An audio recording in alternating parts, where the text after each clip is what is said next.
Hello Weaver, नमस्कार। जैसा कि आपको पता है कि इस चैनल पे झारखंड स्पेशल के सारे चैप्टर एमसीक्यू के माध्यम से कंप्लीट किए जा रहे हैं, जिसमें ऑलरेडी मैंने क्लास 1 और क्लास 2 इस चैनल पे अपलोड कर दिया है। तो इस वीडियो को देखने के बाद यदि आपने उसको नहीं देखा है तो उसको ज़रूर देखें और उसके बाद आप इन सारी वीडियो को एक एक करके आप ज़रूर देखिए।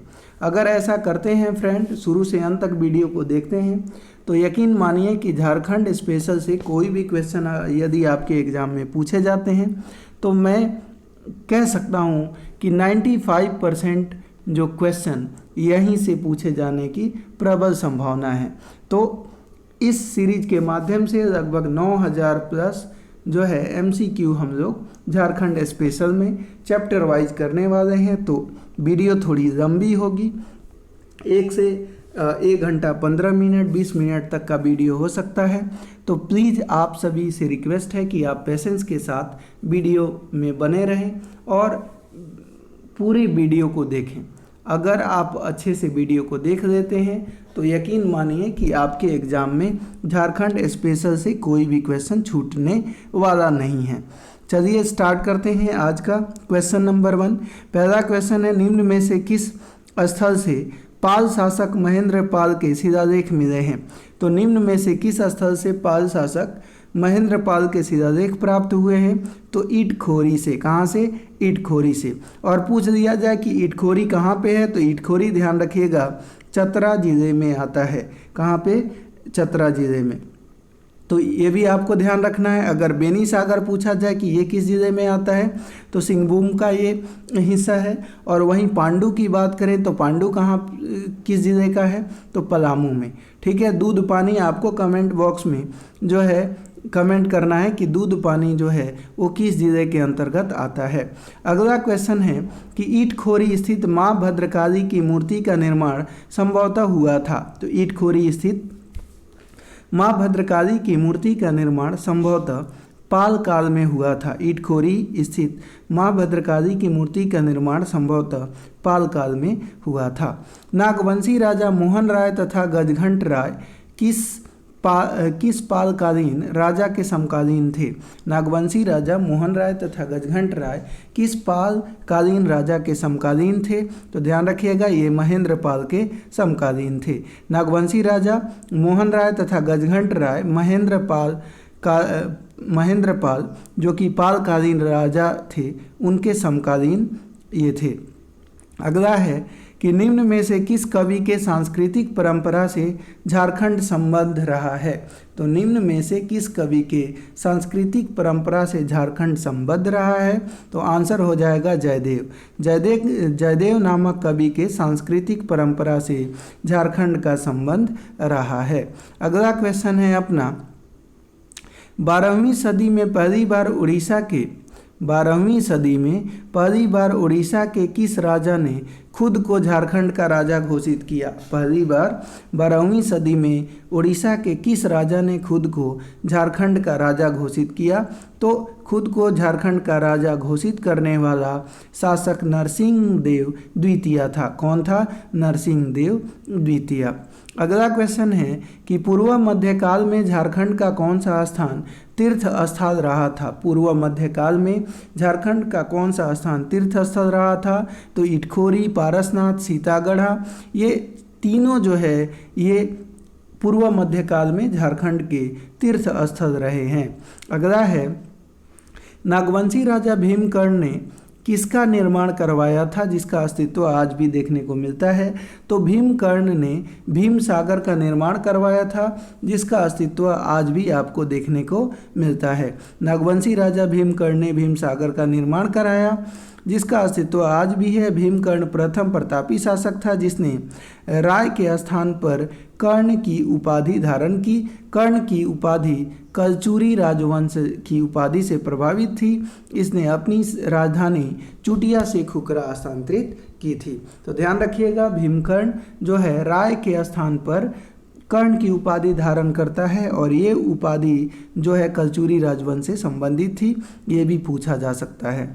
अगला है कि धनबाद के गोविंदपुर में पूर्व मध्यकालीन कवि रचित शिलालेख मिला है, उस कवि का नाम क्या है? धनबाद के गोविंदपुर में पूर्व मध्यकालीन कवि रचित शिलालेख मिला है, तो उस कवि का नाम क्या है? तो कवि गंगाधर।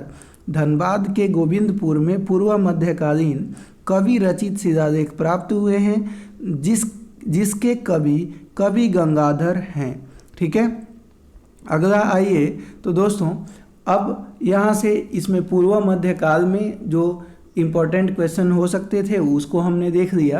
अब हम शुरू करते हैं मध्यकालीन इतिहास। मध्यकालीन इतिहास में सबसे पहले हम शुरू कर रहे हैं सल्तनत काल। तो सल्तनत काल का पहला क्वेश्चन है कि निम्न में से किस शासक ने 1206 में नदिया यानी बंगाल पर आक्रमण झारखंड से होकर किया था? तो 1206 में किस शासक के द्वारा बंगाल पर आक्रमण झारखंड से होकर किया गया था? तो आंसर ध्यान रखना है, ये बख्तियार खिलजी। बख्तियार खिलजी ने नदिया, जो कि लक्ष्मण सेन आप कह सकते हैं कि जो है उस समय नदिया यानी बंगाल का हिस्सा था, और बंगाल में जो है एक राजा लक्ष्मण सेन, सेन वंश का राजा लक्ष्मण सेन का वहाँ पे शासन हुआ करता था, और उसी के समय में बख्तियार खिलजी ने उसकी राजधानी पर यानी नदिया पर आक्रमण किया था, जिसमें वो झारखंड से होकर ही नदिया पर आक्रमण किया था। आगे बढ़ते हैं। कहा गुलाम वंश के इल्तुतमिश और बलबन के समय झारखंड इनके प्रभाव से मुक्त था, क्योंकि उस समय का नागवंशी राजा हरिकर्ण प्रभावशाली और शक्तिशाली था। 1206 ईस्वी में बख्तियार खिलजी ने झारखंड से होकर बंगाल के सेन वंशी शासक लक्ष्मण सेन की राजधानी नदिया पर आक्रमण किया था।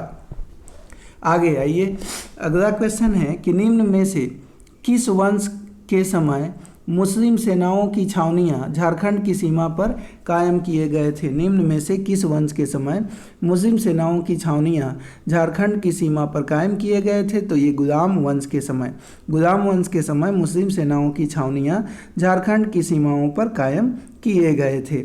अगला क्वेश्चन है कि 1310 ईस्वी में अलाउद्दीन खिलजी ने अपने किस सेनापति को नागवंशी राज्य को अपने अधीन करने के लिए भेजा था? 1310 ईस्वी में अलाउद्दीन खिलजी ने अपने छज्जू मलिक या मलिक छज्जू नामक सेनापति को नागवंशी राज्य को अपने अधीन करने के लिए भेजा था।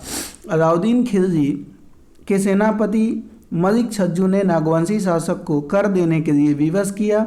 ज्ञातव्य है कि अलाउद्दीन खिलजी ने 1310 में अपने सेनापति मलिक छज्जू को नागवंशी राज्य पर विजय प्राप्त करने हेतु भेजा था। साथ ही नागवंशी राजा बेनुकर्ण ने अलाउद्दीन खिलजी की अधीनता भी स्वीकार कर दी थी।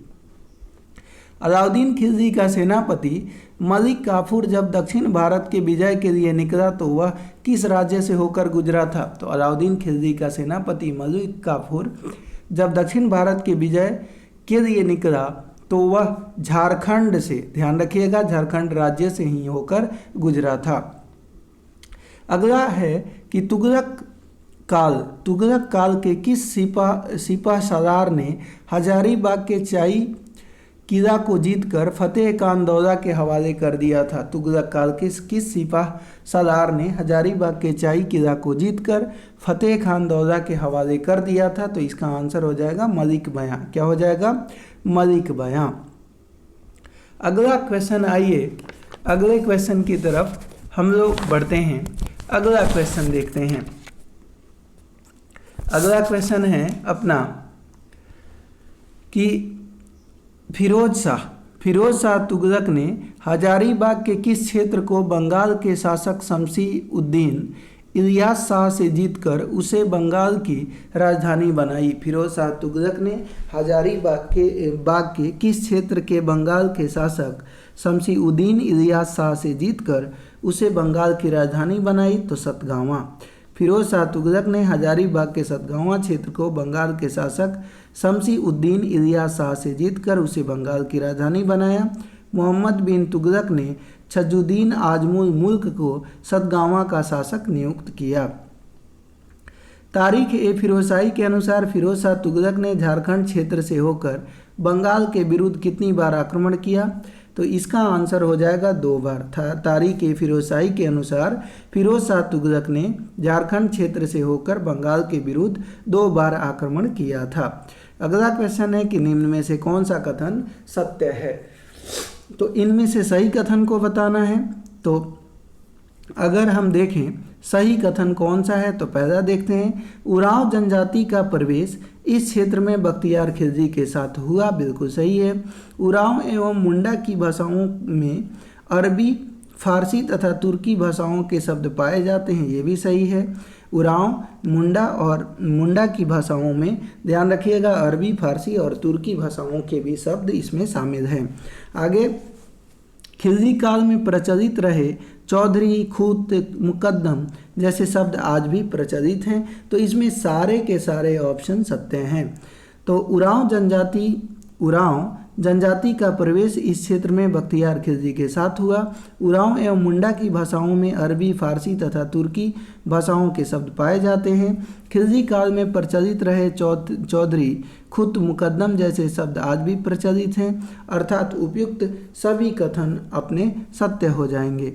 अगला है कि ओडिशा के किस शासक ने आक्रमण कर संथाल परगना तथा छोटा नागपुर के एक बड़े हिस्से पर अधिकार कर लिया था? तो ओडिशा के, ध्यान रखिएगा, कपिलेंद्र गजपति।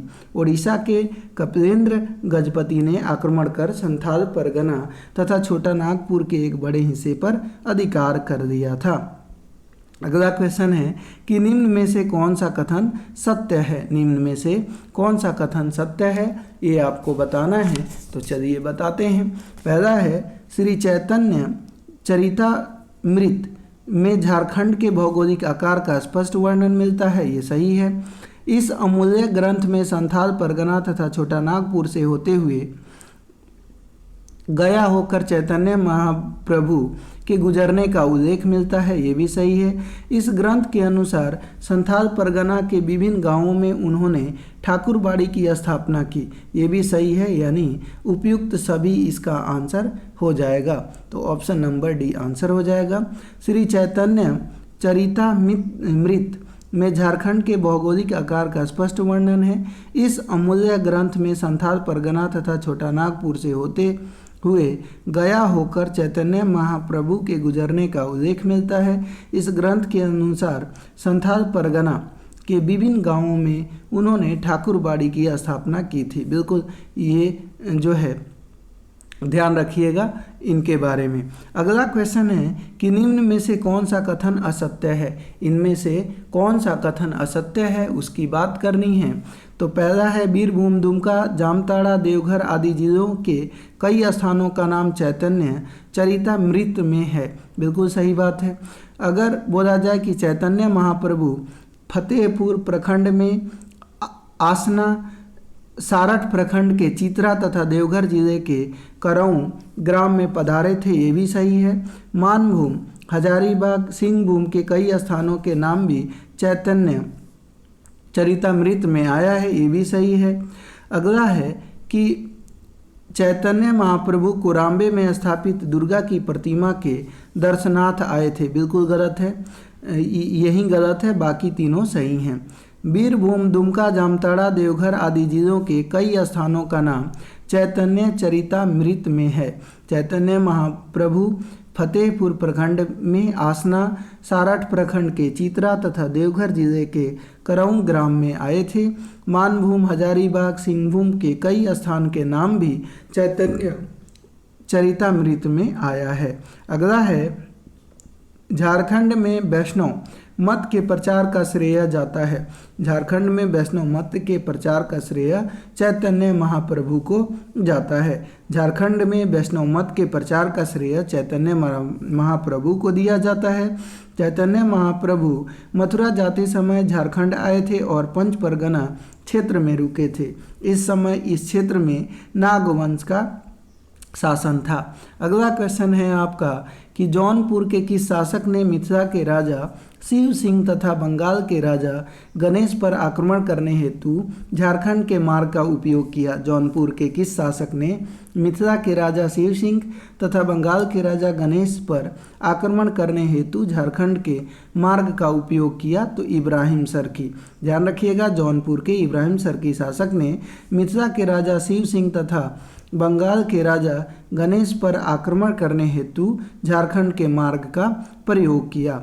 अगला है कि 1494 ईस्वी में दिल्ली के सुल्तान सिकंदर लोदी के भय से जौनपुर के भगोड़ा शासक हुसैन शाह सरकी ने झारखंड के किस क्षेत्र में शरण ली थी? 1494 ईस्वी में दिल्ली के सुल्तान सिकंदर लोदी के डर से जौनपुर के भगोड़ा शासक हुसैन शाह सिरकी ने झारखंड के किस क्षेत्र में शरण ली थी? तो साहेबगंज में। 1494 ईस्वी में दिल्ली के सुल्तान सिकंदर लोदी के भय से जौनपुर के भगोड़ा शासक हुसैन शाह सिरकी ने झारखंड के साहेबगंज क्षेत्र में शरण ली थी। लोदी वंश के सुल्तानों के प्रभाव से झारखंड लगभग मुक्त था। इस काल में छोटा नागपुर पर शासन करने वाले नागवंशी राजा प्रतापकर्ण, छत्रकर्ण एवं विराटकर्ण थे।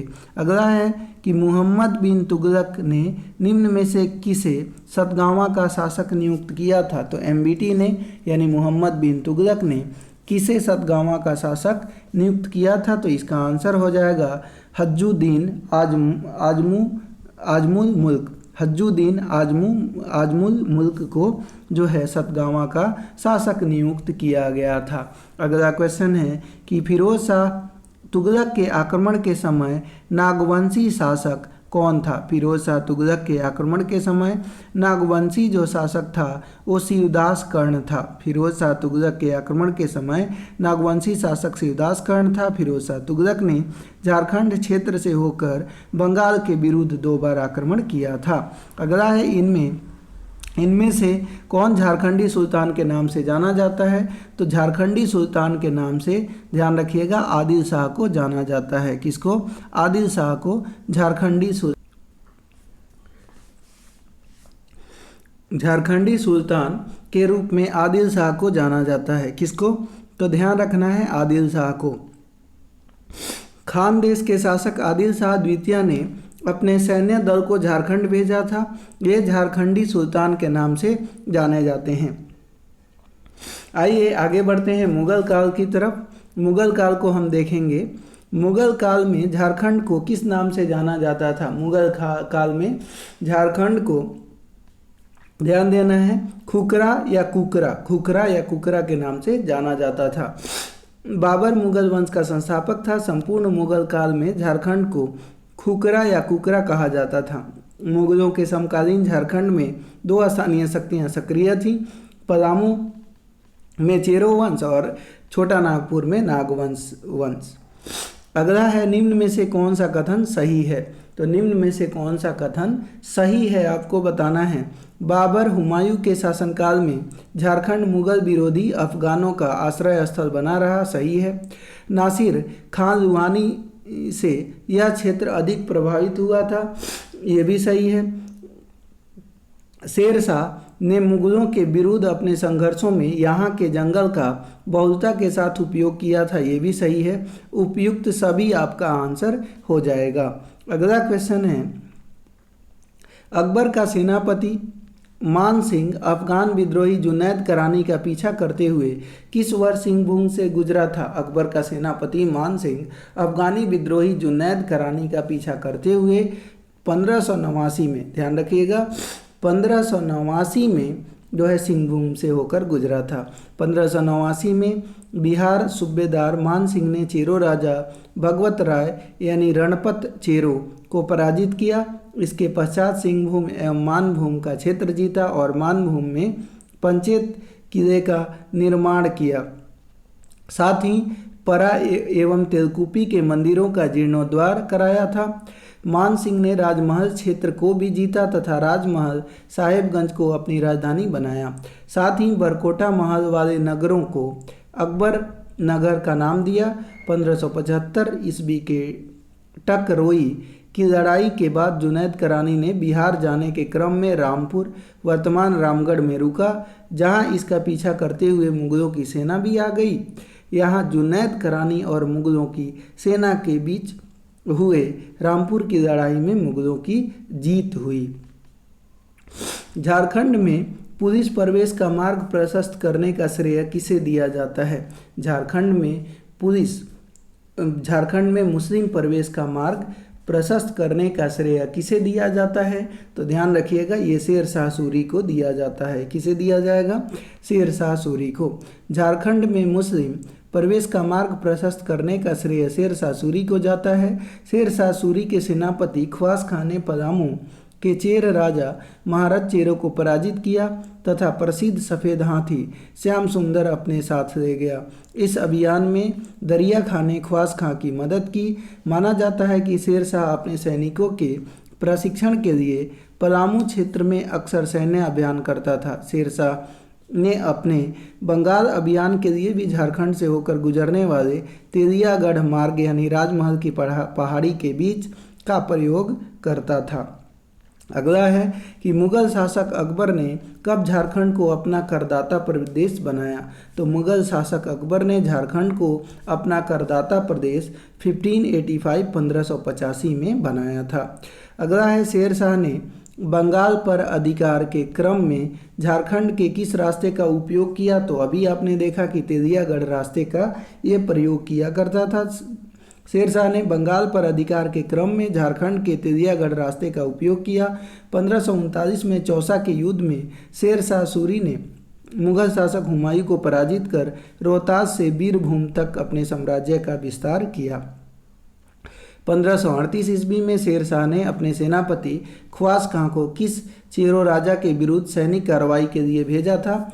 तो ध्यान रखिएगा, 1538 ईस्वी में शेर शाह ने अपने सेनापति ख्वास खां को महाराज चेरो राजा के विरुद्ध सैनिक कार्रवाई के लिए भेजा था। तो आंसर हो जाएगा महारथ चेरो। अकबर के दरबारी इतिहासकार अबुल फजल ने अपनी कृति अकबरनामा में शम्स ए सिराज अफीफ ने झारखंड क्षेत्र को किस शब्द से संबोधित किया है? तो खोखरा। अब अकबर के दरबारी इतिहासकार अबुल फजल ने अपनी कृति अकबरनामा एवं शम्स ए सिराज अफीफ में झारखंड क्षेत्र को खोखरा से संबोधित किया है। निम्न में से कौन सा कथन सत्य है? तो शेर शाह के झारखंड पर आक्रमण का मुख्य उद्देश्य सफ़ेद हाथी श्याम सुंदर को प्राप्त करना था। बिल्कुल ये था। इस आक्रमण में ख्वास खां का साथ दरिया खां ने भी दिया था। सही है। शेर शाह के समय ही झारखंड में शाही सिक्के का तेजी से प्रचलन हुआ। ये भी सही है। इस आक्रमण में शेर शाह को 2 बाघों की प्राप्ति हुई थी। तो यही गलत है, बाकी तीनों कथन सत्य हैं। अगला क्वेश्चन आइए।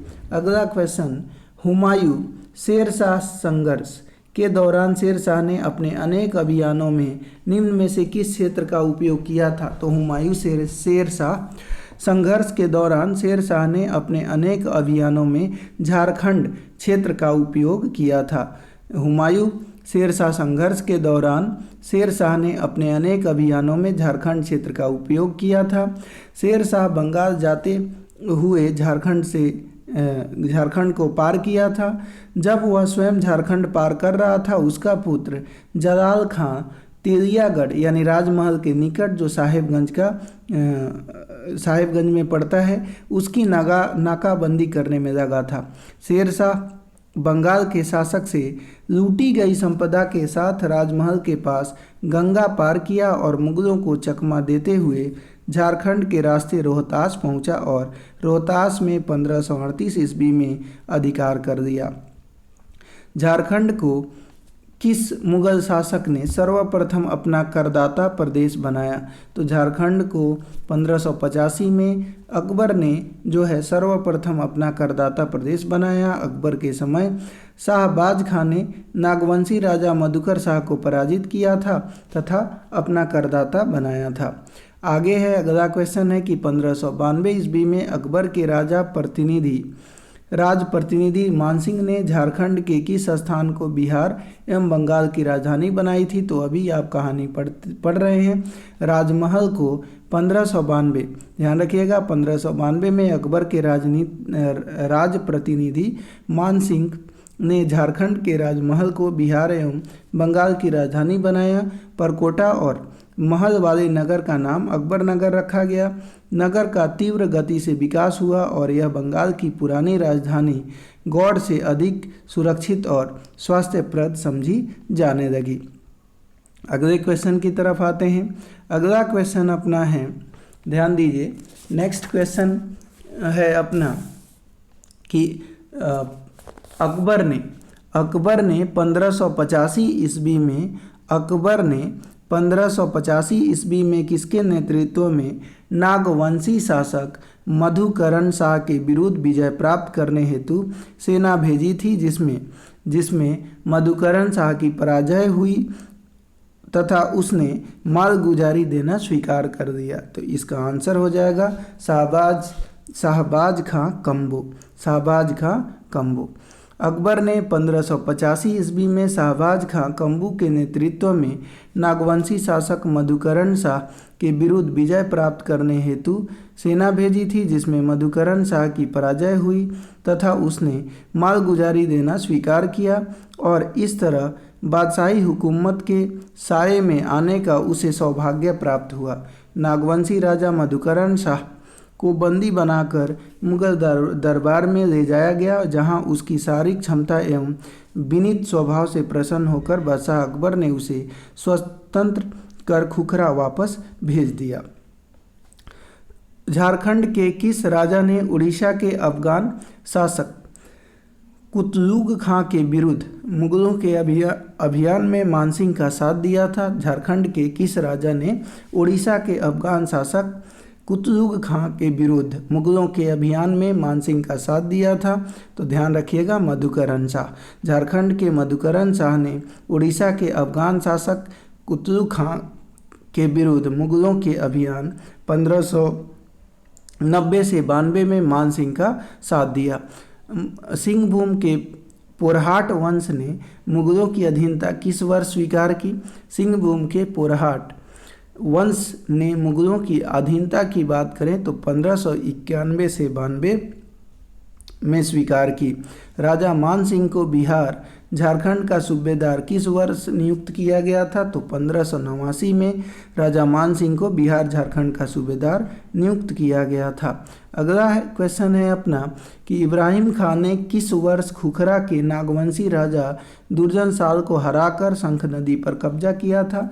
तो इब्राहिम खान ने किस वर्ष खुखरा के नागवंशी राजा दुर्जन साल को हराकर जो है शंख नदी पर कब्जा किया था? तो इसका आंसर हो जाएगा 1617 में।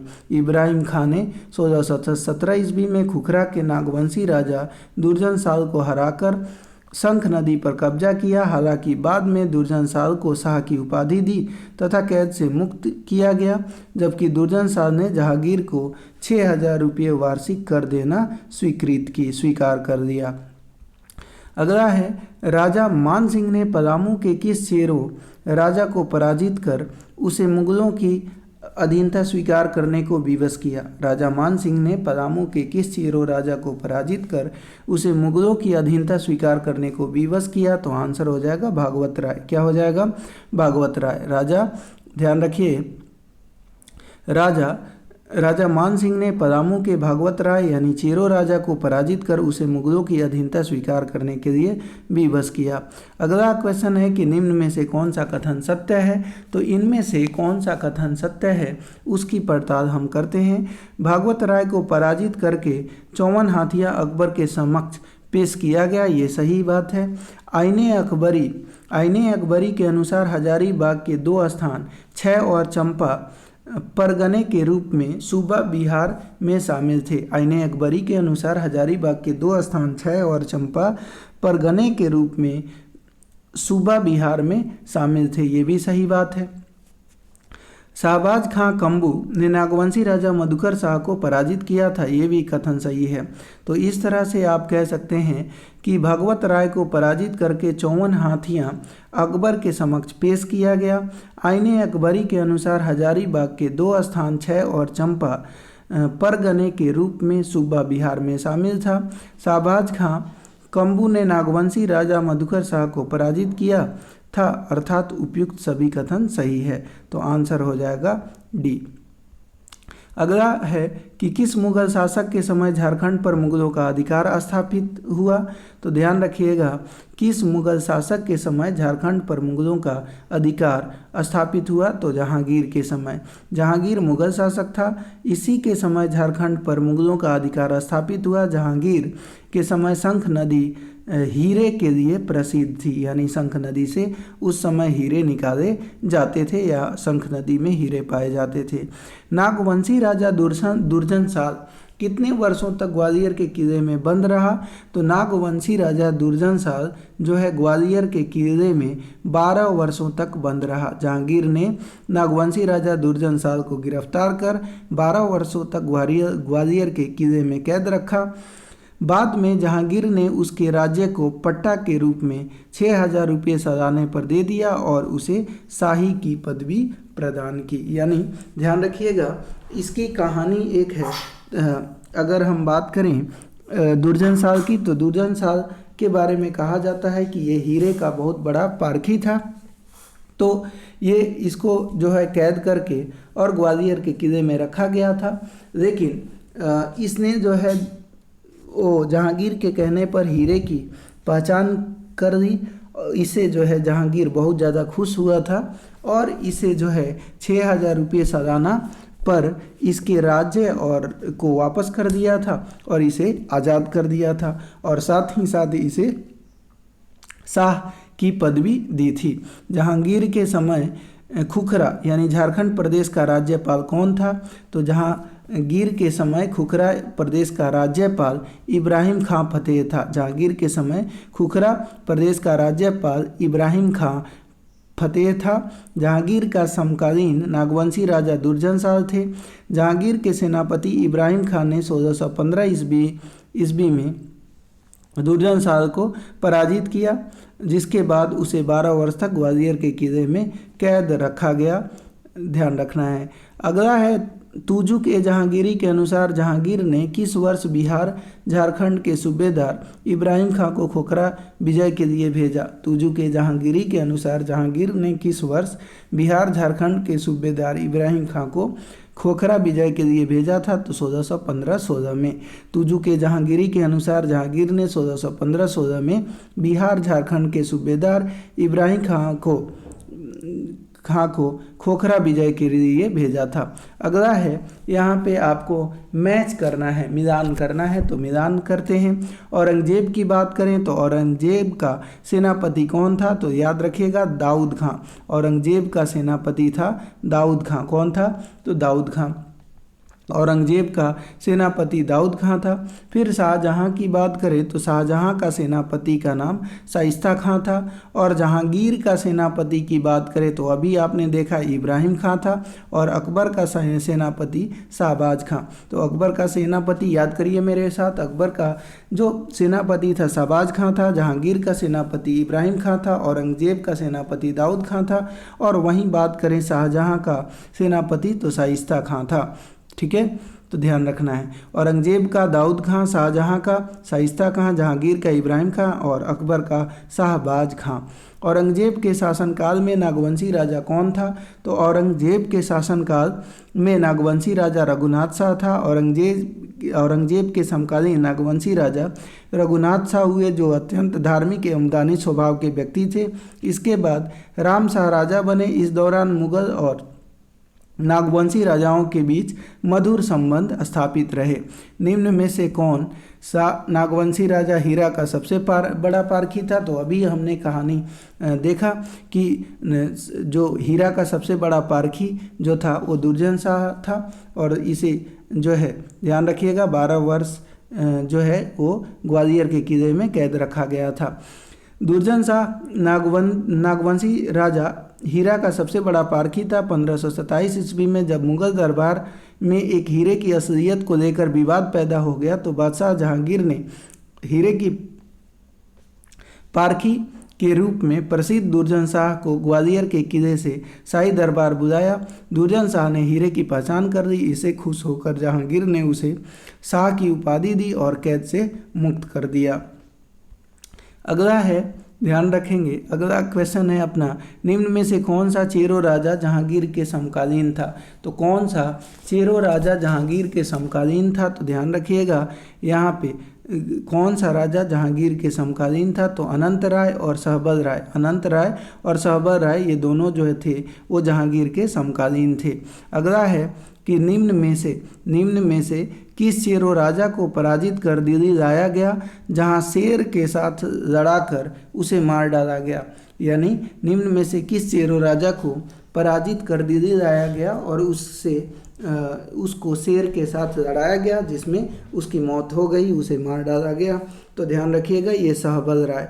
तो ऐसा क्यों किया गया दोस्तों?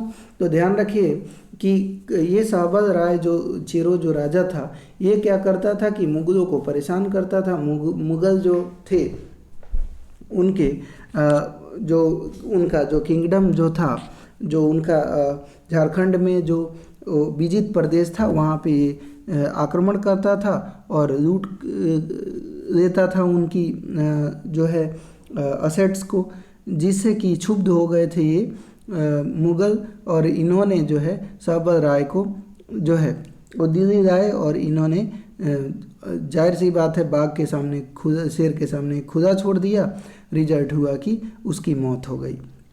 शाहजहां के दूसरे पुत्र शाह शुजा ने बंगाल के सूबेदार बनने के पश्चात झारखंड के किस स्थल को अपनी राजधानी बनाई? तो शाहजहां के दूसरे पुत्र शाह शुजा ने बंगाल के सूबेदार बनने के पश्चात झारखंड के किस स्थल को अपनी राजधानी बनाई? तो राजमहल को। शाहजहां के दूसरे पुत्र शाह शुजा ने बंगाल के सूबेदार बनने के पश्चात झारखंड के राजमहल को अपनी राजधानी बनाई। शाहजहां ने बिहार के किस सूबेदार को पलामू पर अधिकार करने तथा चेरो राजा प्रताप राय को मार भगाने का आदेश दिया था? तो शाहजहां ने बिहार के किस सूबेदार को पलामू पर अधिकार करने तथा चेरो राजा प्रताप राय को मार भगाने का आदेश दिया था? तो ये शाइस्ता खां को। तो ध्यान रखिएगा, शाहजहां ने बिहार के शाइस्ता खां सूबेदार को पलामू पर अधिकार करने तथा चेरो राजा प्रताप राय को मार भगाने का आदेश दिया था। शाहजहां के समकालीन चेरो राजा तेज राय एवं प्रताप राय हुए। इनके खिलाफ शाइस्ता खां ने 1642 में अभियान किया और प्रताप राय को पराजित कर 80,000 रुपये वार्षिक नजराना वसूला। पुनः 1643 में जबरदस्त खां ने पलामू पर आक्रमण कर प्रताप राय के साथ संधि की, जिसके तहत प्रताप राय को मुगलों की मनसबदारी यानी जमींदारी दी। निम्न में से कौन सा कथन सत्य है? निम्न में से कौन सा कथन सत्य है? तो शाइस्ता खां का पलामू पर आक्रमण 1642 में हुआ था। शाइस्ता खां को चेरो राजा प्रताप राय ने नजराना के रूप में 80,000 रुपये दिए थे, ये भी सही है। जबरदस्त खां का पलामू पर आक्रमण 1643 में हुआ था, ये भी सही है। यानी आंसर उपयुक्त, सभी आंसर अपना हो जाएगा। अगला क्वेश्चन है कि 1644 क्या है कि 1644 की संधि के अनुसार किस चेरो राजा को मुगलों की मनसबदारी दी गई? 1644 की संधि के अनुसार किस चेरो राजा को मुगलों की मनसबदारी दी गई? तो आंसर हो जाएगा प्रताप राय। क्या होगा? प्रताप राय। 1644 ईस्वी की संधि के अनुसार प्रताप राय चेरो राजा था को मुगलों की मनसबदारी दी गई। औरंगजेब के शासनकाल में चेरो राजा कौन था? औरंगजेब के शासनकाल में चेरो राजा कौन था? तो ध्यान रखिएगा, औरंगजेब की बात हो रही है। किसकी बात हो रही है? औरंगजेब के शासनकाल में चेरो राजा मेदिनी रॉय था। कौन था? मेदिनी रॉय। ध्यान रखना है कि औरंगजेब के शासनकाल में जो है चेरो राजा मेदिनी रॉय था। तो ध्यान रखेंगे, औरंगजेब के शासनकाल में चेरो राजा मेदिनी रॉय थे।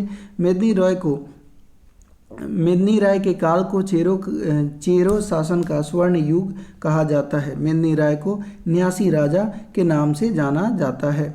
अगला है कि 1636 ईस्वी में नागवंशी राजा को बिहार सूबेदार के पास कितना रुपया कर के रूप में जमा करना पड़ता था। 1636 में नागवंशी राजा को बिहार सूबेदार के पास कितना रुपया कर के रूप में जमा करना पड़ता था। तो ध्यान रखिएगा ये टोटल जो है वो 1,61,000 रुपया, कितना 1,61,000 रुपया 1636 ईस्वी में नागवंशी राजा को बिहार सूबेदार के पास 1,61,000 रुपया कर के रूप में जमा करना पड़ता था। तो इसका आंसर हो जाएगा ऑप्शन नंबर सी।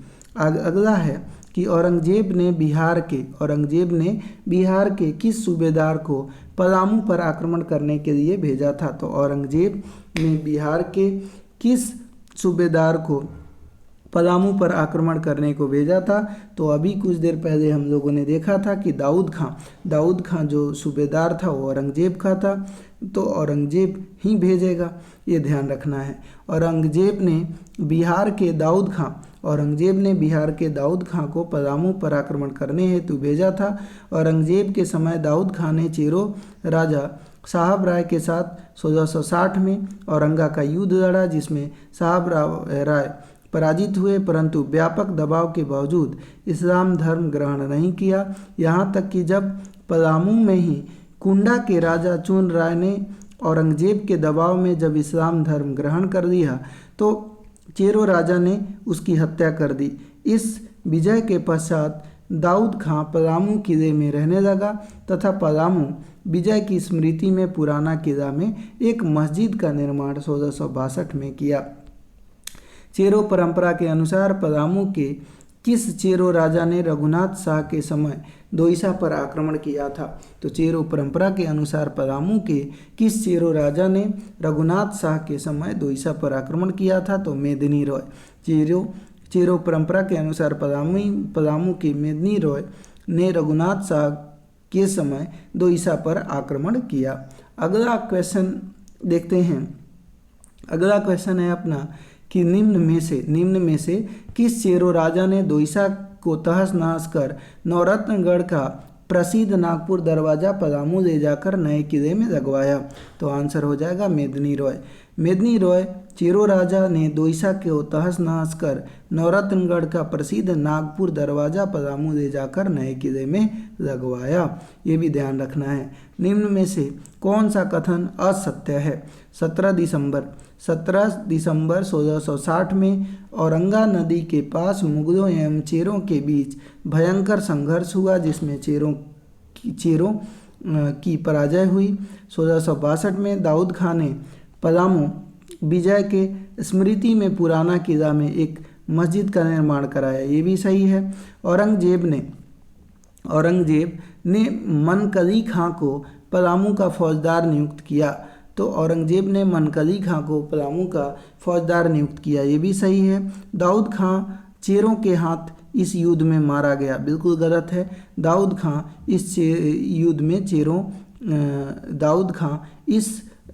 में चेरों के हाथ नहीं मारा गया था। 17 दिसंबर 1660 में औरंगा नदी के पास मुगलों एवं चेरों के बीच भयंकर संघर्ष हुआ, जिसमें चेरों की पराजय हुई। 1662 में दाऊद खां ने पलामू विजय की स्मृति में पुराना किला में एक मस्जिद का निर्माण कराया। औरंगजेब ने मनकली खां को पलामू का फौजदार नियुक्त किया। दाऊद खां चेरों के हाथों इस युद्ध में नहीं मारा गया था, अर्थात कथन डी असत्य है। ध्यान रखिए। अगला क्वेश्चन है कि औरंगजेब के शासनकाल में 1667 ईस्वी में रामगढ़ का राजा कौन था। तो औरंगजेब के शासनकाल में 1667 ईस्वी में रामगढ़ का राजा दलेल सिंह था। औरंगजेब के शासनकाल में 1667 ईस्वी में रामगढ़ का राजा दलेल सिंह था। रामगढ़ के किस राजा ने 1670 में अपनी राजधानी बादम से हटाकर रामगढ़ में स्थापित की। रामगढ़ के किस राजा ने 1670 ईस्वी में अपनी राजधानी बादम से हटाकर जो है रामगढ़ स्थापित की। तो आंसर हो जाएगा दलेल सिंह। अगला क्वेश्चन है अपना कि किस मुगल शासक की मृत्यु के बाद झारखंड स्वतंत्र हो गया। किस मुगल शासक की मृत्यु के बाद झारखंड स्वतंत्र हो गया? तो आंसर हो जाएगा औरंगजेब। क्या? औरंगजेब। औरंगजेब मुगल शासक की मृत्यु के बाद झारखंड स्वतंत्र हो गया। औरंगजेब के शासनकाल में पोरहाट के राजा महिपाल सिंह था, यानी पोरहाट का राजा औरंगजेब के शासनकाल के दौरान कौन था? तो महिपाल सिंह। अगला है कि नागवंशी राजा रघुनाथ शाह का राजगुरु कौन था? नागवंशी राजा रघुनाथ शाह का राजगुरु कौन था? तो याद रखिएगा कि इनका राजगुरु हरिनाथ ब्रह्मचारी था। नागवंशी राजा रघुनाथ शाह का राजगुरु हरिनाथ ब्रह्मचारी था। रघुनाथ शाह अत्यंत धार्मिक प्रवृत्ति और दानी स्वभाव का था। रघुनाथ शाह ने अपने राज्य में कई इमारतें बनवाई, जिनमें उल्लेखनीय है मदन मोहन मंदिर और राम सीता मंदिर। अगला क्वेश्चन, आइए आगे बढ़ते हैं। तो दोस्तों अब हम लोग बढ़ते हैं उत्तर मुगल काल की ओर। किधर बढ़ेंगे? उत्तर मुगल काल की ओर। तो पहला क्वेश्चन उत्तर मुगल काल से ही है। हम लोग देखेंगे औरंगजेब की मृत्यु के बाद स्वतंत्र खुखरा प्रदेश को किस गवर्नर ने पुनः मुगल शासन के अधीनस्थ किया? औरंगजेब की मृत्यु के बाद स्वतंत्र खुखरा प्रदेश को किस गवर्नर ने पुनः मुगल शासन के अधीनस्थ किया? तो आंसर हो जाएगा सर बुलंद खां। औरंगजेब की मृत्यु के बाद स्वतंत्र हुए खुखरा प्रदेश को गवर्नर सर बुलंद खां ने पुनः 1717 ईस्वी में मुगल शासन के अधीनस्थ किया। बिहार के सूबेदार सर बुलंद खां ने 1717 ईस्वी में नागवंशी राजा यदुनाथ शाह पर आक्रमण किया था और रघुनाथ शाह ने 1 लाख रुपये नजराना देकर अपनी जान छुड़ाई थी। ये ध्यान रखना है। अगला है कि पलामू के किस चेरो राजा ने 1719 में टोरी परगना पर कब्जा किया? पलामू के किस चेरो राजा ने 1719 में टोरी परगना पर कब्जा किया? तो टोरी परगना पर कब्जा किया किस राजा ने? तो आंसर याद रखना है रणजीत राय। पलामू के रणजीत राय चेरो राजा ने 1719 ईस्वी में टोरी परगना पर कब्जा किया था। टोरी परगना पर उसका अधिकार उसकी मृत्यु तक 1722 ईस्वी तक बना रहा। अगला है कि बिहार के सूबेदार फखरुद्दौला द्वारा छोटा नागपुर पर आक्रमण किस वर्ष किया गया था? तो बिहार के सूबेदार फखरुद्दौला द्वारा छोटा नागपुर पर आक्रमण 1730 में किया गया था। बिहार के सूबेदार फखरुद्दौला द्वारा छोटा नागपुर पर आक्रमण 1730 ईस्वी में किया गया था। इस समय नागवंशी राजा शिवनाथ शाह, जिसे वह 12,000 रुपये नजराना वसूला था। हुसैनाबाद एवं हैदरनगर की स्थापना किसने की? हुसैनाबाद एवं हैदरनगर की स्थापना हिदायत अली खां। हुसैनाबाद एवं हैदरनगर की स्थापना हिदायत अली खां ने की। हिदायत अली खां का आक्रमण बिहार के मुगल अधिकारियों द्वारा पलामू के चेरों मामलों में अंतिम हस्तक्षेप था। इसके बाद मुगल प्रभाव के स्थान पर झारखंड में मराठा प्रभाव हावी हो गया। मराठा नेता भास्कर राव पंडित बंगाल पर आक्रमण के दौरान किस रास्ते झारखंड में प्रविष्ट हुआ था? तो मराठा नेता भास्कर राव पंडित बंगाल पर आक्रमण के दौरान छत्तीसगढ़ के रास्ते झारखंड में प्रविष्ट हुआ था। आगे चलिए आगे बढ़ते हैं अगले क्वेश्चन की तरफ। तो अगला क्वेश्चन है अपना भोसले। ध्यान रखिएगा, भोसले परिवार द्वारा शासित नागपुर से छोटा नागपुर का संबंध बताने वाले इतिहासकार हैं। तो संबंध बताने वाले इतिहासकार कौन हैं? तो J.H. हैविट हैं। कौन है? भोसले परिवार द्वारा शासित नागपुर से छोटा नागपुर का संबंध बताने वाले इतिहासकार J.H. हैविट हैं। J.H. हैविट ने झारखंड को चुटिया नागपुर के नाम से संबोधित किया। अगला क्वेश्चन है कि निम्न में से किसके आक्रमणों के फलस्वरूप झारखंड पर से मुगल प्रभाव का अंत हो गया? निम्न में से किसके आक्रमणों के फलस्वरूप झारखंड पर से मुगल प्रभाव का अंत हो गया? तो ध्यान रखिएगा, मुगल प्रभाव का अंत जो हुआ वो मराठा के आक्रमण के फलस्वरूप हुआ। अगला, अब यहाँ पे आप झारखंड के क्षेत्रीय राजवंश आप देख सकते हैं, है ना। तो चलिए ये आगे हम लोग बढ़ते हैं और यहाँ पे देखते हैं निम्नलिखित में से कौन सा कथन सही है, निम्नलिखित में से कौन सा स्टेटमेंट इसमें सत्य है, ये आपको बताना है। तो पहला है, देखते हैं, झारखंड में मुंडा जनजाति का प्रवेश 600 ईसा पूर्व माना जाता है। झारखंड में मुंडा जनजाति का प्रवेश 600 ईसा पूर्व माना जाता है, ये कथन बिल्कुल सही है। अगला है कि मुंडा झारखंड के प्रथम जनजाति थे जिन्होंने राज्य निर्माण की प्रक्रिया को प्रारंभ किया, ये भी बात सही है।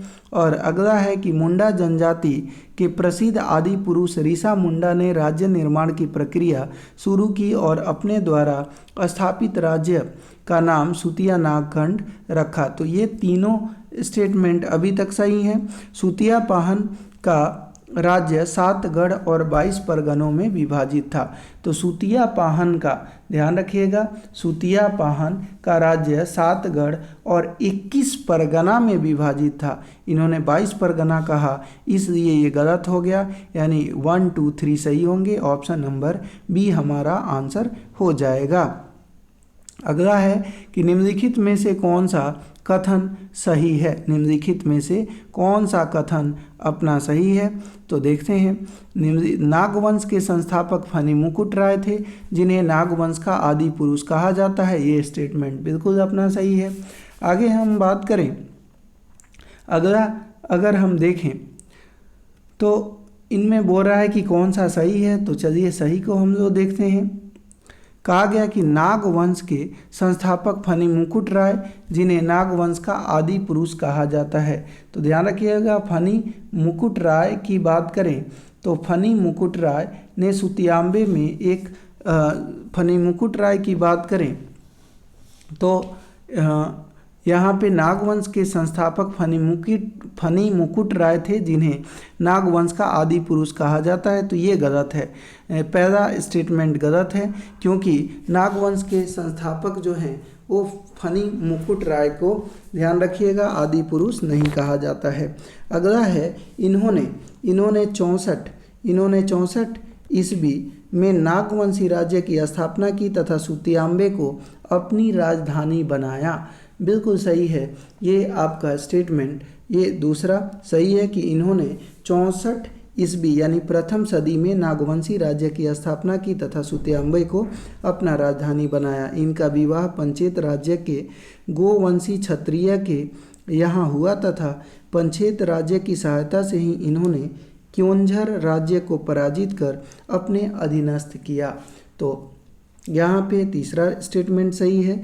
इन्होंने अपने शासनकाल में बाहरी लोगों को झारखंड क्षेत्र में आने के लिए आमंत्रित किया तथा बनारस से आए भौराय श्रीवास्तव को अपना दीवान नियुक्त किया। तो यहाँ पे ध्यान रखिएगा, ये अपना जो आंसर जो होने वाला है दोस्तों, ये जो आंसर हो जाएगा, ये अपना आंसर जो होगा, ध्यान रखिए कि यहाँ पे 1, 2, 3 और 4 हो जाएगा। पहला जो स्टेटमेंट जो हमने कहा कि ये ध्यान रखिए, नागवंश के संस्थापक फनी मुकुट राय थे, सही है, जिन्हें नागवंश का आदि पुरुष कहा जाता है। तो पहला, दूसरा, तीसरा और चौथा ये सभी स्टेटमेंट अपने सत्य हो जाएंगे, सभी स्टेटमेंट क्या होंगे, सही हो जाएंगे।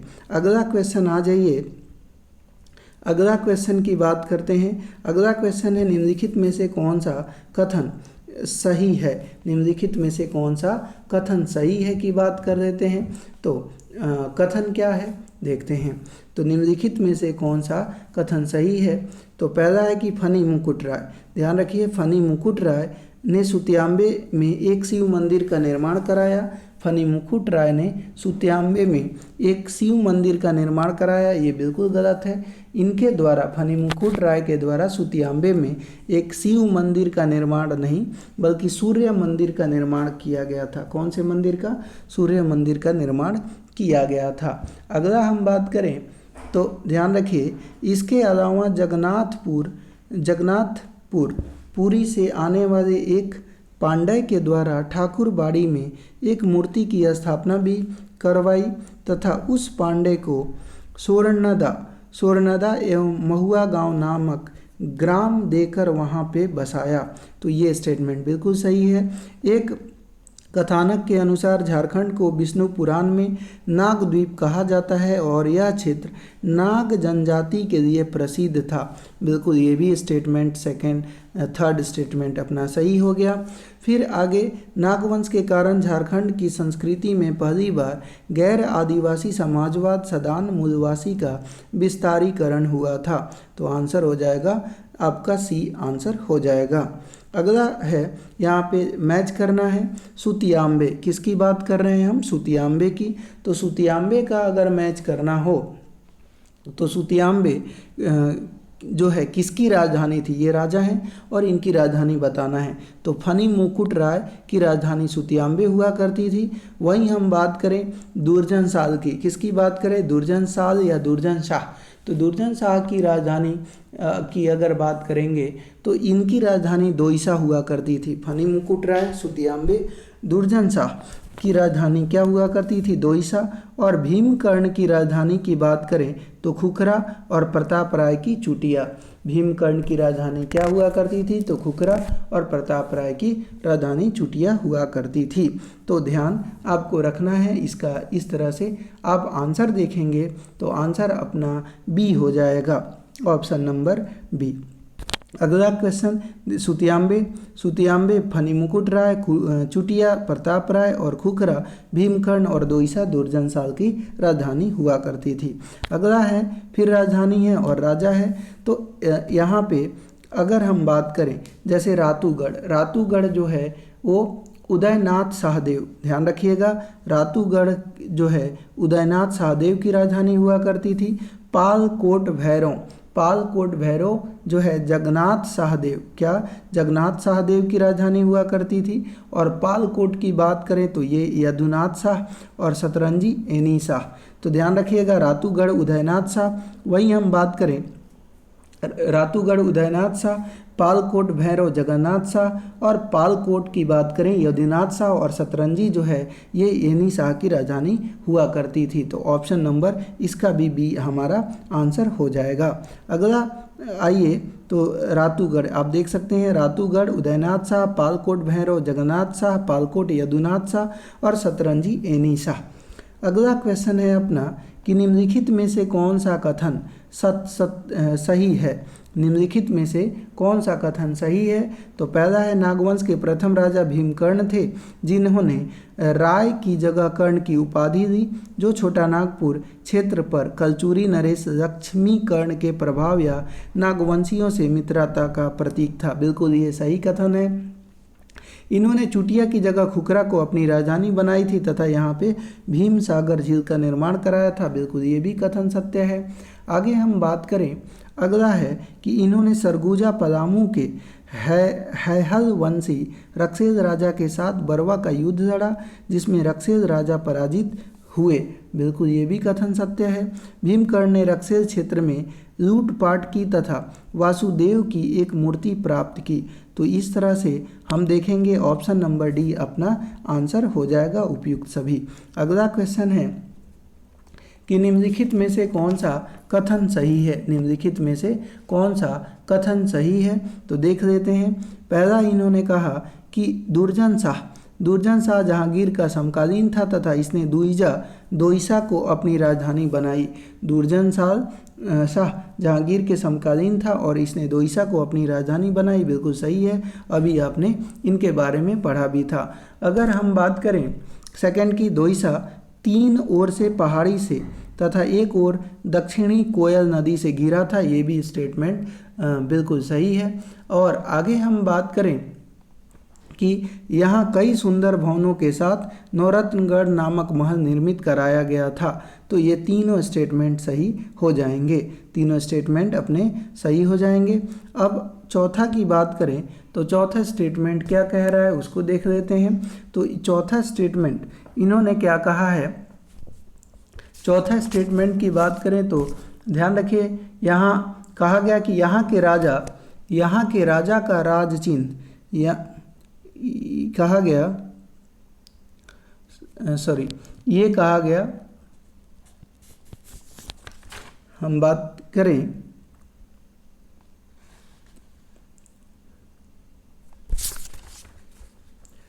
कहा गया दोस्तों कि यह क्या है, यह महल, कहा गया, यहाँ देखेंगे, कहा गया कि यह महल 6 मंजिला था तथा महल के चारों ओर गहरी खाई थी जिसमें जल भरा रहता था। यह महल 6 मंजिला था तथा इसके चारों ओर खाई थी जिसमें जल भरा रहता था। तो ये स्टेटमेंट जो है ये सही नहीं है ना। तो ये स्टेटमेंट गलत है। बाकी 1, 2, 3 सही हैं। ऑप्शन नंबर बी इसका आंसर हो जाएगा। अगला है निम्नलिखित में से कौन सा कथन सही है। निम्नलिखित में से कौन सा कथन सही है आपको बताना है। तो पहला हम लोग देख लेते हैं, दुर्जन शाह हीरे का पारखी व्यक्ति था, बिल्कुल सही है। इसने जहांगीर के सेनापति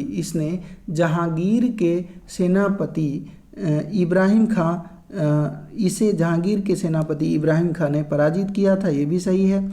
बाद में 6,000 रुपये की वार्षिक कर देने के बदले इन्हें मुक्त कर दिया गया था, ये भी सही है। इन्हें अकबर के द्वारा शाह की उपाधि प्रदान की गई थी, ये जहांगीर के समकालीन थे, तो अकबर के द्वारा कहाँ इनको प्राप्त की जाएगी, तो ये गलत है।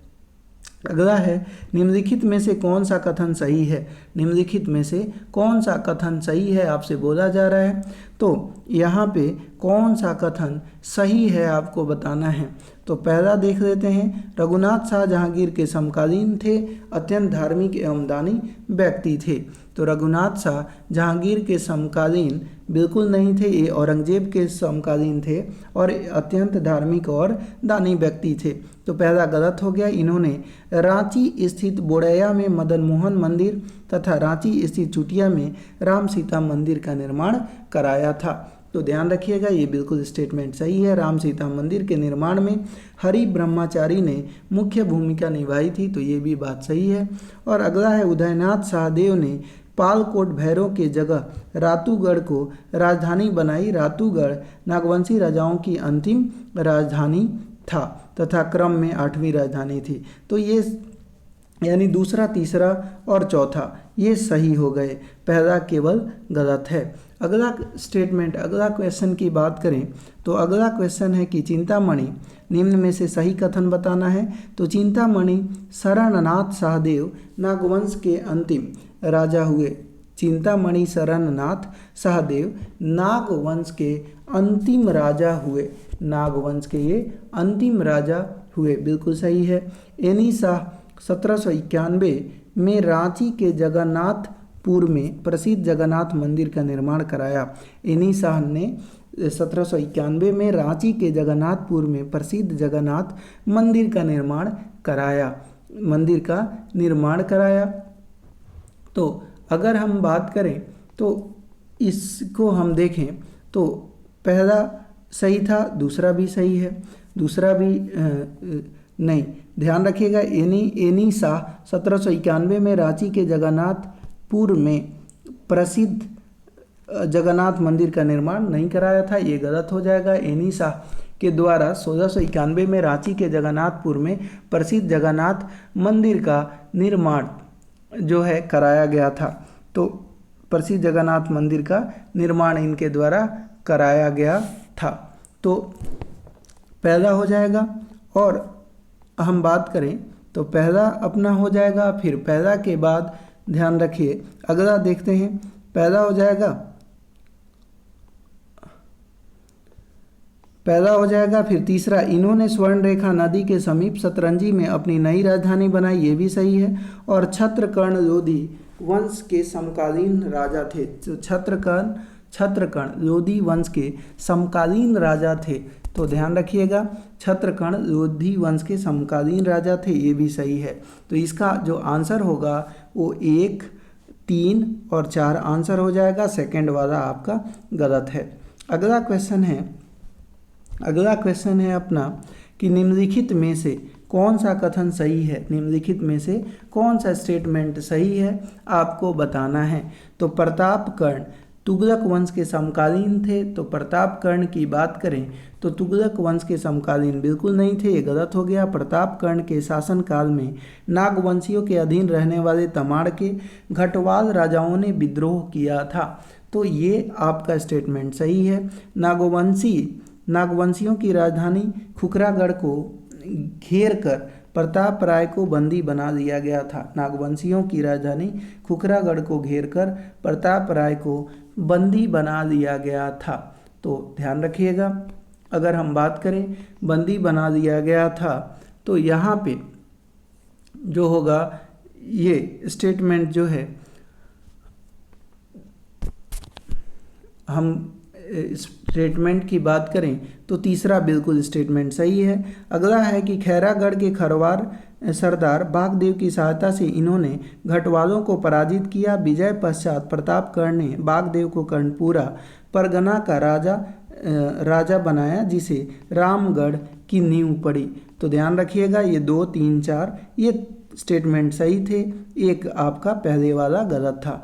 निम्नलिखित में से कौन सा कथन सही है? शिवदास कर्ण का शासनकाल 1391 से 1401 ईस्वी के बीच में है, सही है। इनके समय गुमला के घाघरा स्थित हापा मुनि मंदिर में भगवान विष्णु की प्रतिमा प्रसिद्ध मराठा ब्राह्मण एवं राजगुरु सियानाथ देव की सहायता से स्थापित किया गया, बिल्कुल ये सही है। आगे गजघंट राय के शासनकाल 869 से 905 ईस्वी है। इसने गुमला के घाघरा थाना स्थित हापा मुनि गांव महामाया मंदिर की स्थापना करवाई, ये भी सही है। और गजघंट राय के शासनकाल में गुमला के चैनपुर के निकट टांगीनाथ का प्रसिद्ध मंदिर भी स्थापित हुआ। तो ये ऑप्शन आपके चारों सही हैं, यानी उपयुक्त सभी कथन सत्य हैं। अगला आइए नेक्स्ट क्वेश्चन की बात कर लेते हैं। निम्नलिखित में से कौन सा कथन सत्य है? निम्नलिखित में से कौन सा कथन सत्य है? तो पहला है पलामू में स्थापित होने वाले रक्सेल पहला राजवंश था। रक्सेल खुद को राजपूत कहते थे और इनकी 2 शाखाएं देवगण और कुंडेलवा थी, ये सही है। वहीं हम बात करें इनके राजनीतिक गतिविधि का केंद्र पलामू से ज़्यादा वर्तमान छत्तीसगढ़ का सरगुजा क्षेत्र था। रक्सेलों के समय कोरवा, गोंड तथा खरवार जनजाति की बाहुलता थी, तो ये भी आपका सत्य है। और वहीं हम बात करें जिनमें सर्वाधिक संख्या खरवारों की थी और इस समय खरवार राजा का नाम प्रताप धवल मिलता है, तो ये तीसरा भी सही है। 16वीं सदी में रक्सेल राजाओं ने चेरों को पराजित कर दिया और पलामू क्षेत्र पर अपना अधिकार स्थापित कर दिया, तो यही आपका स्टेटमेंट गलत है। 1, 2, 3 सही हैं। अगला क्वेश्चन है अपना कि निम्नलिखित में से कौन सा कथन सही है?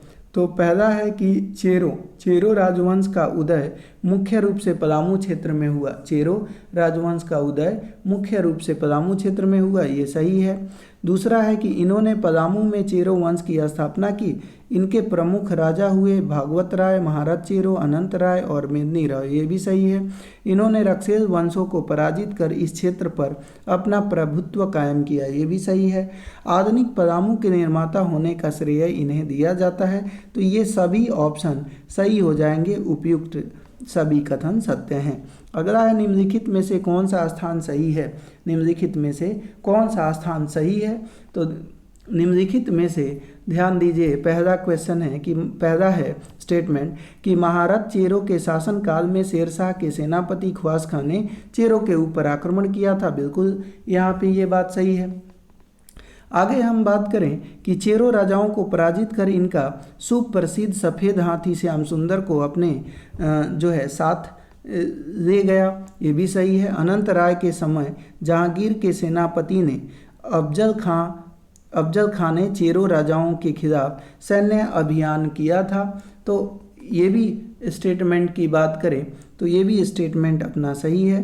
प्रताप राय ने नया पलामू किला का निर्माण कराया था। तो प्रताप राय ने नया पलामू किले का निर्माण नहीं कराया था। प्रताप राय ने जो है, ध्यान रखिएगा, हम बात करें तो प्रताप राय ने पुराना पलामू किले का निर्माण कराया था तथा नया पलामू किले का निर्माण मेदिनी रॉय के द्वारा कराया गया था। मेदिनी रॉय, प्रताप राय ने पुराना पलामू किले का निर्माण कराया था, वहीं नया पलामू किले का निर्माण मेदिनी रॉय के द्वारा कराया गया था, जिसके काल को चेरो शासन काल का स्वर्ण युग कहा जाता है। ध्यान रखिएगा। अगला स्टेटमेंट अपना है कि निम्नलिखित में से कौन सा कथन सही है। तो इनमें से आपको कौन सा कथन सही है उसकी पहचान करनी है। तो पहला देखिए, मेदिनी रॉय चेरो वंश के महानतम राजा है। इसका शासनकाल 1558 से 1574, बिल्कुल गलत है। मेदिनी राय का शासनकाल जो है वो 1558 नहीं, 1658 से 1674 इनका शासनकाल रहा है। तो पहला ही गलत हो गया। ये औरंगजेब के समकालीन थे। इन्होंने नया पलामू किला का निर्माण कराया। इसका शासनकाल चेरो राजवंश के स्वर्ण युग कहलाता है। ये आपका स्टेटमेंट बिल्कुल सही है, ये सही बात है। आगे हम देखें तो आगे इन्होंने कहा कि साथ ही मेदिनी राय को न्यासी राजा भी कहते हैं। मेदिनी रॉय ने नागवंशी राजा रघुनाथ शाह के समय उनकी राजधानी दोईसा पर आक्रमण किया था, ये सही है। और नवरत्न का विशाल प्रशस्तर दरवाज़ा उखाड़कर अपने पलामू के किले में लगवाया, जिसे वर्तमान में नागपुर दरवाज़ा कहा जाता है। तो ये यानी दूसरा, तीसरा, चौथा अपना सही है। ऑप्शन नंबर सी इसका आंसर हो जाएगा। अगला क्वेश्चन आइए, अगला क्वेश्चन है अपना, निम्नलिखित में से क्या बोला गया है, निम्नलिखित में से कौन सा कथन सही है। निम्नलिखित में से कौन सा कथन सही है। तो मेदिनी रॉय के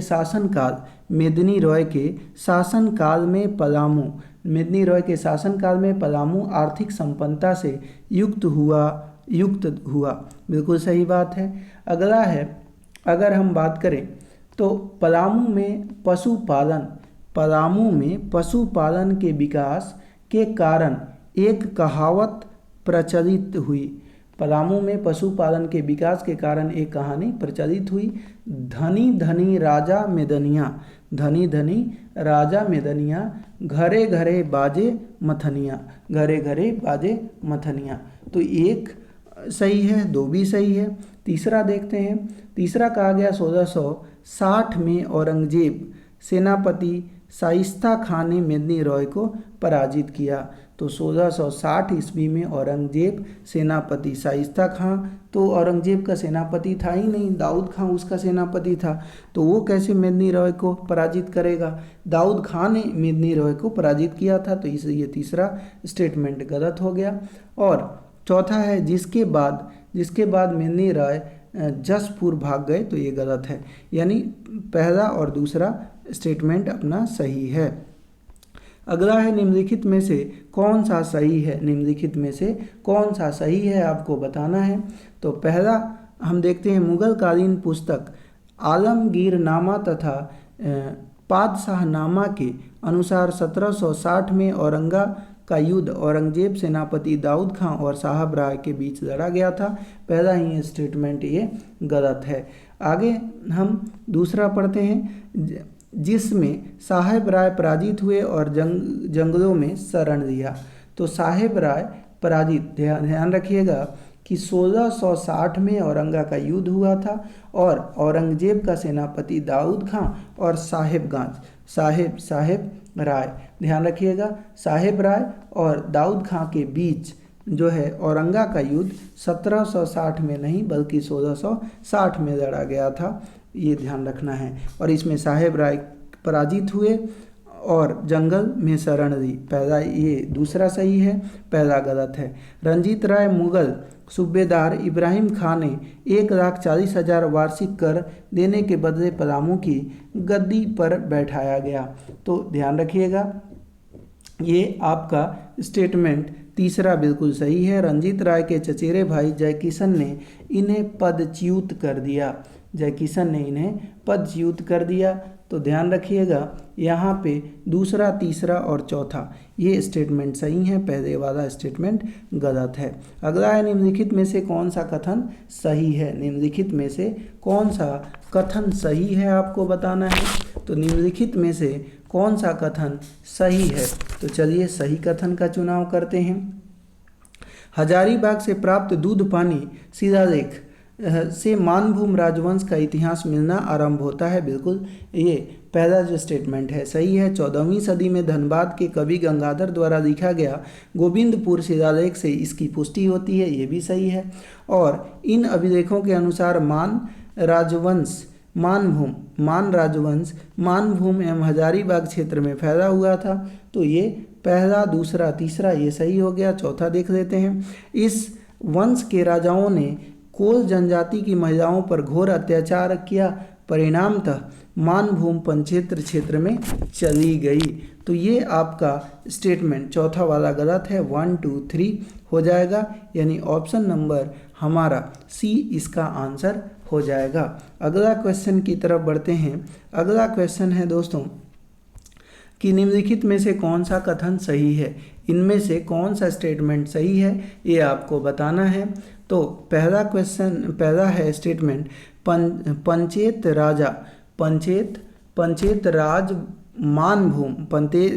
राज मानभूम अर्थात धनबाद का यह सर्वाधिक शक्तिशाली राज्य था। पंचेत राज मानभूम अर्थात धनबाद का यह सर्वशक्तिशाली राज्य था। बिल्कुल पहला स्टेटमेंट सही है। दूसरा की अगर हम बात करें कि मुगलों के कर वृद्धि और तबाही के कारण पंचेत राजाओं ने अधिक दुर्गम और सुरक्षित स्थान के तौर पर टाटी सिलवे में अपनी राजधानी बनाई थी। तो दूसरा स्टेटमेंट बिल्कुल गलत है। और आगे हम बात करें यहाँ के राजाओं का राज चिन्ह कपिला गाय का पूंछ अर्थात च्यौर था, ये सही है। साथ ही यहाँ के राजा गौमुखी राजा कहलाते थे, ये भी स्टेटमेंट सही है। तो 1, 3, 4 सही है, 2 स्टेटमेंट गलत है। अगला क्वेश्चन है अपना निम्नलिखित में से कौन सा कथन सही है। निम्नलिखित में से कौन सा कथन सही है आपको बताना है। ऐतिहासिक स्रोतों के अनुसार सिंहभूम के ढालभूम क्षेत्र में ढाल वंश का शासन था और यहाँ व्यापक रूप से नरबलि की प्रथा प्रचलन में थी, सही है। हो जनजाति के अनुसार हो समुदाय के प्रमुख देवता सिंह बोंगा के नाम पर इस क्षेत्र का नाम सिंहभूम रखा गया, बिल्कुल सही है। सिंह वंश के पारिवारिक इतिहास ग्रंथ वंश प्रभालेखन के अनुसार इस क्षेत्र में सिंह वंश के 2 शाखाओं ने शासन किया, सही है। इस वंश के शासक राजस्थान और राठौर राजपूतों के वंशज थे, बिल्कुल सही है। तो ये सारे स्टेटमेंट अपने सही हो जाएंगे। अगला है निम्नलिखित में से कौन सा कथन सही है। निम्नलिखित में से कौन सा कथन सही है की पहचान करनी है। तो ध्यान रखिएगा, सिंह वंश की पहली शाखा की स्थापना 8वीं सदी में हुई और इसके संस्थापक दर्प नारायण सिंह थे। तो ये आपका पहला स्टेटमेंट गलत है। दूसरा, इस राजवंश में कुल 13 राजाओं ने शासन किया, तो ये सेकंड वाला सही है। और सिंह वंश की दूसरी शाखा की स्थापना 1205 में काशीनाथ सिंह ने की, ये बिल्कुल गलत है। और इनके पश्चात इस वंश में युधिष्ठिर, काशीराम सिंह, अच्युत सिंह और जगन्नाथ सिंह जैसे कई राजा हुए। तो दूसरा और चौथा यहाँ पे अपना स्टेटमेंट सही हो जाएगा, यानी ऑप्शन नंबर बी आंसर होगा। अगला क्वेश्चन है कि निम्नलिखित में से कौन सा कथन सही है। इनमें से कौन सा स्टेटमेंट सही है उसकी पहचान करनी है। तो 1368 में बागदेव ने रामगढ़ राज्य की स्थापना की, सही है। बागदेव सिंह आरंभ में नागवंशी शासकों के अधीन थे, परंतु बाद में नागवंशी राजाओं से मतभेद होने पर स्वतंत्र राज्य की स्थापना की, ये भी सही है।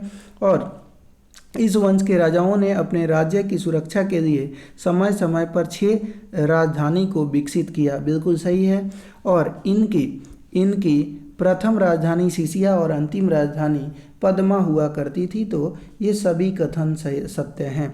अगला है सुमेधित करना है, तो सीसिया का सुमेधित करना है। तो सीसिया किसकी राजधानी थी? तो बागदेव की। सीसिया बागदेव की राजधानी थी। और बादम की बात करें तो बादम जो थी वो हेमंत सिंह की राजधानी हुआ करती थी।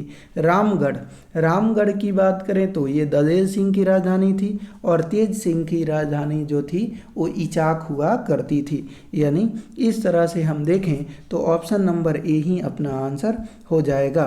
अगला है कि निम्नलिखित में से कौन सा कथन सही है। निम्नलिखित में से कौन सा कथन सही है उसकी पहचान करनी है। तो यहाँ पे देखते हैं कि खड़गडीहा राजवंश की स्थापना 15वीं शताब्दी में हजारीबाग क्षेत्र में हंस राजदेव ने किया था। खड़गडीहा राजवंश की स्थापना 15वीं शताब्दी में हजारीबाग क्षेत्र में हंस राजदेव ने किया था। तो ध्यान रखिए ये सही है। दूसरा हम बात करें कि हंस राजदेव मूलतः दक्षिण भारत के ब्राह्मण थे और इन्होंने उत्तर भारतीय ब्राह्मणों के साथ वैवाहिक संबंध स्थापित किए थे। ये भी सही है। हंस राजदेव ने हजारीबाग के वंदावत जाति को पराजित कर खड़गडीहा राज्य की स्थापना करी थी। तो ये भी सही है। कुंडा रियासत पलामू में स्थित था। कुंडा रियासत पलामू में नहीं हजारीबाग में स्थित था। कहाँ पे था दोस्तों? हजारीबाग। तो हजारीबाग में ये कुंडा रियासत स्थित था। तो ये पलामू दिया हुआ है तो ये गलत हो गया। 1 2 3 अपना सही हो जाएगा, ऑप्शन नंबर बी। तो यहाँ तक हम लोगों ने कंप्लीट कर दिया। अब इसके बाद जो वीडियो आएगा उसमें हम लोग झारखंड का आधुनिक इतिहास पूरा करेंगे।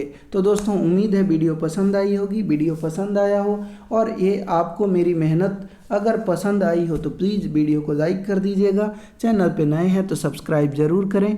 मिलते हैं नए वीडियो में, तब तक के लिए धन्यवाद। जय हिंद, टेक केयर।